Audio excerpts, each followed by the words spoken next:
தினத்தந்தி பத்திரிகையில் ஒரு செய்தி வந்திருக்கிறது.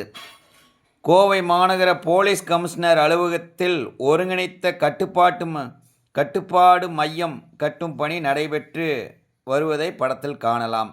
மாநகர போலீஸ் கமிஷனர் அலுவலகத்தில் 1.25 கோடியில் ஒருங்கிணைத்த கட்டுப்பாட்டு மையம் கட்டுமான பணி தீவிரம்.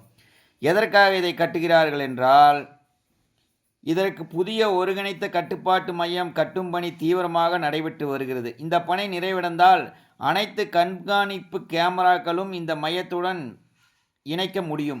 மேலும் இங்கிருந்தபடியே மாநகரம் முழுவதும் முழுமையாக கண்காணிக்க முடியும்.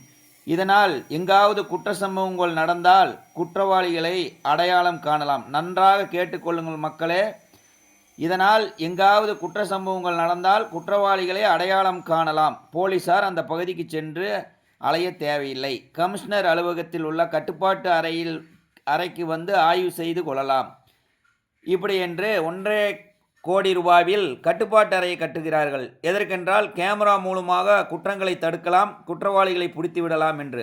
ஆனால் 16/4/2026 அன்று நான் கோவை மாநகர காவல் ஆணையரின் அதிகாரத்துக்குட்பட்ட கோவை மாநகர ரத்னபுரி காவல் நிலையத்துக்கு உட்பட்ட பகுதியில் உள்ள தபால் நிலையத்திற்கு தபால் அனுப்ப சென்றபோது அந்த தபால் நிலையத்தில் பணியாற்றக்கூடிய தபால்காரர் என்னுடைய கடிதத்தை வாங்காமல் சேவை குறைபாடாக என்னிடம் தகராறு செய்து என்னை கத்தி எடுத்து வெட்ட வந்தார். இது சம்பந்தமாக வீடியோ ஆதாரம் உள்ளது.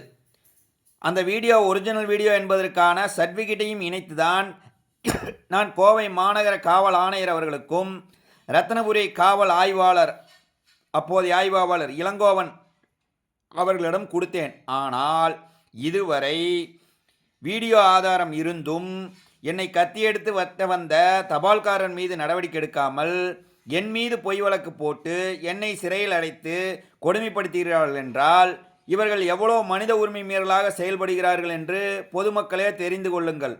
அப்படிப்பட்ட சூழ்நிலையில் 1.5 கோடியில் கட்டுப்பாட்டு மையம் கட்டுமான பணி தீவிரம் என்று பத்திரிகையில் செய்தி வருகிறது. ஒரு கேமராவில் ஒரு ஆதாரத்தோடு ஒருவர் கத்தியோடு வருவது தெரிகிறது. ஆனால் கத்தி எடுத்து வெட்ட வந்தவர் மீது வழக்கு இல்லை, என் மீது வழக்கு. காவல்துறை எவ்வளோ மனித உரிமை மீறலாக செயல்பட்டு வருகிறார்கள் என்பதை பொதுமக்கள் தெரிந்து கொள்ள வேண்டும். நான் என்னை கத்தி எடுத்து வந்தவரனுடைய வீடியோவையும் இதில் இணைத்தே அனுப்புகிறேன். பாருங்கள், நீங்களே பாருங்கள். கோவை மாநகர காவல்துறை எனக்கு எதிராக எவ்வளோ மனித உரிமை மீறலாக செயல்பட்டு வருகிறார்கள் என்பதை வெளி உலகத்துக்கு தெரிவிக்க வேண்டியது என்னுடைய கடமை. நன்றி, வணக்கம்.